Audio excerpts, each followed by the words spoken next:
Yang membuat orang malas salat berjamaah. Satu tadi, dia tidak tahu pahalanya. Yang kedua, dia tidak lihat pahalanya.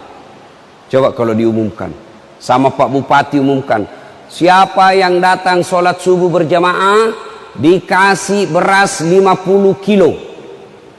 Oh, saya yakin Pak, jam 5 sholat subuh, jam 3 sudah penuh masjid. Kenapa? Karena dilihat pahalanya. Yang ketiga, kenapa orang malas datang ke masjid? Karena apa? Manajemen masjid, pengelolaan masjid yang tidak bagus. Yang tukang azan, orang tua sudah pensiun. Penyakit asma pula.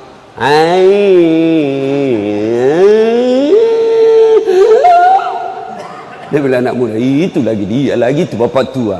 Bagaimana orang mau ke masjid? Apalagi yang membuat orang malas ke masjid? Apa? Yang kedua, karpetnya. Karpet sudah 7 kali lebaran tidak pernah diganti. Pas kita sujud, tai cicak didapat. Pas sujud banyak pula di situ semutnya. Kita mau menghindar sama semut. Apalagi kadang-kala yang membuat malas orang ke masjid, sound sistemnya tidak bagus. Allahu Akbar, langsung storing, mau diperbaiki. Kita sudah angkat takbir, terpaksa mendengung sampai terakhir. Assalamualaikum. Dari tadi saya bilang perbaiki itu mic. Coba, iya kan? Apalagi yang membuat orang malas ke masjid? Penceramah. Ada juga kadang-kala penceramah itu akhirnya anak mau dan tidak mau ke masjid. Kenapa?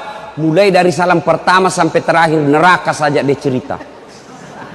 Kamu bakal ditusuk pantatmu, keluar di mulutmu, digunting telingamu, ditusuk matamu. Dia bilang anak muda, tidak usah ke masjid, bikin takut-takut aja di masjid.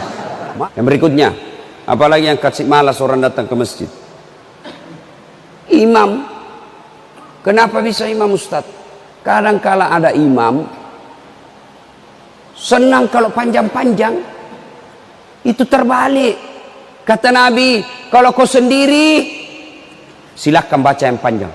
Nabi kalau sendiri dia baca 1 juz 1 rakaat. Nabi. Kalau kata Nabi, kalau kau jadi imam, ringkaskan bacaanmu. Kenapa? Di belakang ini macam-macam. Makanya sebelum angkat takbir itu sunnah, balik ke belakang. Salat jami rahimakumullah. Salat jami rahimakumullah. Untuk apa? Lihat pasukan. Kalau banyak atok-atok yang tua-tua, jangan panjang-panjang, kasihan orang tua. Ada juga jin. Naik lagi belum selesai, jatuh lagi kepalanya. Belum selesai, naik lagi, nyiksa orang tua. Ya, apalagi kata Nabi, baca kalau kalian jadi imam, baca yang umumnya orang hafal. Kenapa umumnya orang hafal? Tujuannya satu, supaya makmum bisa ikut dengan bacaan kita. Coba kalau imam membaca wadduha, kan kita bisa ikut. Apalagi kul huwallah, oh ikut semua Pak. Kenapa? Semua kita hafal biar anak-anak ikut. Tapi begitu imam membaca surah Al-Anfal ayat 13 sampai 70, Masya Allah, imam husuk dengan bacaannya, kita di belakang husuk dengan hayalan. Kita mau ikut, tidak dihafal. Kita mau sujud, belum selesai, terpaksa kita bacalah semua pengumuman di masjid. Keadaan keuangan masjid, pengeluaran, pemasukan, bayar listrik, cek, ini semua dibaca.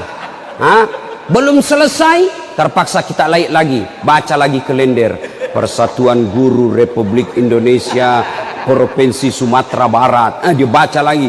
Belum selesai juga imam, terpaksa kita baca lagi bajunya orang, caleg DPR RI. Coba, iya kan? Iya. Siapa yang salah? Imam. Apa salah kalau kita yang kita saja baca? Tidak, tapi Kalau yang kita tahu orang umumnya, maka dia akan ikut, maka dia lebih khusyuk.